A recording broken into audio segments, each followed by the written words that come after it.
یہ قربانی شعائر اللہ میں سے ہے. اس طرح کے جملے بھی نہیں کہنا چاہیے کہ بھینس کی قربانی کا کٹا عید سے پہلے کھول دو. اس طرح کے جملے آپ نے سوشل میڈیا پہ سنے ہوں گے.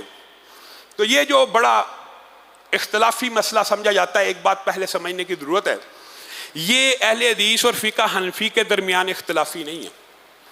یہ بعض اہل حدیث علماء میں بھی اختلافی ہے اور بعض احناف کے علماء میں بھی اختلافی ہے. اختلاف کیا ہے؟ اختلاف یہ ہے کہ جی بھینس اور کٹا گائے کی جنس میں سے ہیں. جو اس کو حلال سمجھتے ہیں قربانی کے لیے، ان کا دعویٰ یہ ہے کہ بھینس اور کٹا گائے کی جنس میں سے ہے. یہ دلیل دینا ان کے اوپر واجب ہے. وجہ کیونکہ قربانی کے لیے اللہ رب العزت نے 4 جوڑوں کو حلال کیا قربانی کے لیے. یہاں ایک بات سمجھنے کی ضرورت ہے. بعض لوگ یہ سمجھتے ہیں کہ سارے حلال جانوروں کی قربانی ہے. ہرگز نہیں. حلال جانوروں میں سے 4 جوڑوں کی قربانی ہے. من الابل اثنین، اونٹ میں سے، بقر اثنین، گائے میں سے یعنی نر مادہ، اونٹ اونٹنی، بکرا بکری، چھترا اور چھتری، اور دمبا رسول اللہ کی حدیث کے مطابق. ان 4 جوڑوں کے بعد دمبا جو ہے وہ رسول اللہ کی حدیث کے مطابق ہے. اب قربانی انہی 4 جوڑوں میں ہوگی. اب انہی اگر 4 جوڑوں میں ہوگی تو کوئی بھینس کی قربانی کرے گا تو آپ اس کو کہیں گے بھائی بھینس تو گائے نہیں ہے. وہ لا محالہ آپ کو جواب دے گا بھائی یہ گائے کی جنس ہے، تب ہی قربانی ہوگی. دلیل سمجھ گئے؟ اگر بھینس گائے کی جنس ہے تو ہی قربانی ہے، اگر گائے کی جنس نہیں ہے تو قربانی نہیں ہے. یہاں پہ ایک مسئلہ سمجھ لیجئے. سائنٹیفکلی، عقلی اور منطقی طور کے اوپر کسی جانور کی دوسرے جانور سے شکل ملنا یا صرف نام ملنا اس کو اس جانور کی جنس میں شامل نہیں کرتا. بھینس جی گائے کی جنس میں سے ہے. دلیل کیا؟ اس دور میں نہیں تھی عرب میں، لیکن اس کی شکل و شباہت گائے سے ملتی ہے تو اس لیے یہ اس کے ساتھ ہے. اس کے اوپر زکوٰۃ کا وہ حکم لگتا ہے جو گائے کے اوپر لگتا ہے، اس لیے وہ اس کی جنس میں سے ہے. یہ 2 دلیلیں ہیں جو دونوں دلیلیں اگرچہ علماء کی ہیں لیکن دوسرے علماء کے موقف کے مطابق یہ دلیلیں باطل ہیں. گائے اور بھینس کی جنس سائنٹیفکلی کروموزومز کے اعتبار سے بھی فرق ہے اور عقلی اور منطقی اور ظاہری طور پہ بھی فرق ہے. گائے کا بچہ 9 ماہ میں جنم دیتا ہے، بھینس کا بچہ 10-11 ماہ میں جنم دیتا ہے.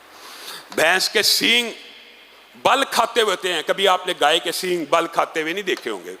بھینس کیچڑ پسند، پانی پسند جانور ہے، گائے صفائی پسند جانور ہے. کبھی آپ گائے کو دریا میں یا کیچڑ میں لوٹ پوت ہوتے نہیں دیکھیں گے. بھینس کو آپ چھوڑیں سب سے پہلے کیچڑ میں جائے گی اور پانی میں جائے گی.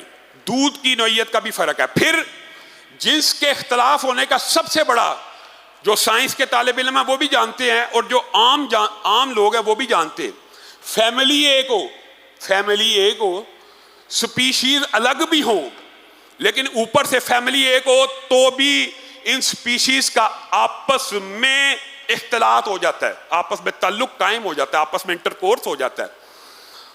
آپ دیکھیں گدھا اور گھوڑا الگ الگ جنس ہے کہ نہیں؟ فیملی ایک ہے تو گدھا اور گھوڑا کا آپس میں ملاپ ہو جاتا ہے کیونکہ کروموزوم کا سٹرکچر ایسا کہ ملاپ ہو سکتا ہے. کوئی ذی شعور بندہ گھوڑے کو اور گدھے کو ایک جنس نہیں کہہ سکتا. الگ الگ جنسوں کے باوجود ملاپ ممکن ہے. اسی طرح زیبر ہے. اب یہاں پہ آپ بھینس کا اور گائے کا ملاپ کر کے دکھائیے، نہیں ہو سکتا. یعنی صرف جنس فرق نہیں ہے، فیملی بھی فرق ہے. اور اس فیملی کو بفلو کہا جاتا ہے. یہ جنگلی جانور ہے اور وہ پالتو جانور ہے. اس کو آپ حل میں جوت لیں گائے کو جتنے مرضی سال، بھینس کو جوت دیں. یعنی زمین آسمان کا فرق ہے. جو پہلی دلیل ہوگی کہ جنس میں سے ہے وہ عقلی منطقی طور پہ جنس میں سے نہیں ہے. پھر دوسری بات نام کا. جی بعض لوگوں نے اس کو نام سے کہا ہے کہ یہ بھی نوم من البقر ہے. اب آپ ایمانداری سے بتلائیے گا، زیبرا اس کو کیا کہتے ہیں عربی میں؟ حمارے وحشی. حمارے کیا نام ہے؟ حمار. کیا نام حمار ہونے سے زیبرا حرام ہو جائے گا؟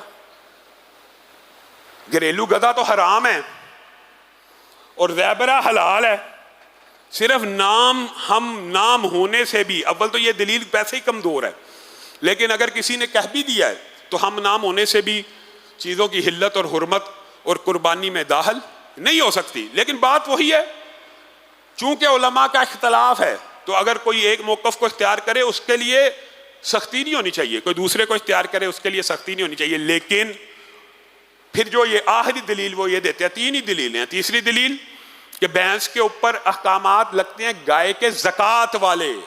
یہاں پہ یاد رکھیے احتیاط کا ایک کلیہ ہوتا ہے، فقی کلیہ، فقی۔ بھینس کے اندر زکوٰۃ دینے میں احتیاط ہے کہ گائے کے اوپر قیاس کیا جائے اور اس کے مطابق زکوٰۃ دی جائے، اور قربانی کے اندر احتیاط یہ ہے کہ وہ نہ کی جائے۔ احتیاط کے بھی دو فقی قاعدے ہوتے ہیں۔ قربانی کے اندر بھینس کو لے کے جائیں تو احتیاط یہ ہے کہ ان 4 اجناس کی جائے اور بھینس کو نہ کیا جائے، اور زکوٰۃ کے اندر جب احتیاط کا کلیہ آئے گا تو ادا کرنا احتیاط کا پہلو ہے، اس لیے یہاں پہ احتیاطاً ادا کی جاتی ہے۔ تو یہ 3 جو دلائل ہیں یہ ان لوگوں کے ہیں، اور میں حیران ہوتا ہوں کئی مرتبہ کہ بھینس کی قربانی پہ اتنا لمبا چوڑا 10 دن بحث ہوتی ہے، ہر سال 10 دن۔ بھینس تو اب گائے سے سستی رہی بھی نہیں، بھینس تو اب مہنگی ہے، اب گائے اویلیبل ہے، اب وہ 4 اجناس جن کے اوپر کوئی شک و شبہ نہیں موجود ہیں، تو ان کو کرنے کی بجائے ایک مشکوک چیز کو کرنے کا کیا فائدہ ہو سکتا ہے؟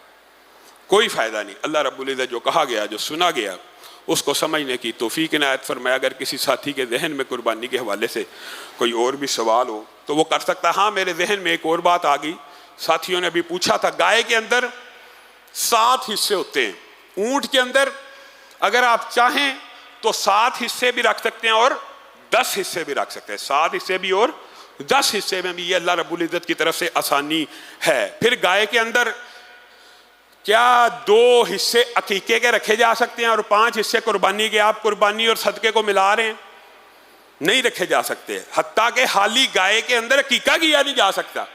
گائے کا عقیقے کے ساتھ کوئی تعلق نہیں، عقیقے کے لیے ایک مکمل جانور کی جو حدیث ہے، ہاں اس جانور کی شرط دوندہ ہونا ضروری نہیں ہے، وہ کم عمر ہو سکتا ہے، اس میں کسی بھی قسم کے کوئی اچنبے کی بات نہیں ہے۔ اللہ رب العزت جو کہا گیا، جو سنا گیا، اس کو سمجھنے کی توفیق ہے۔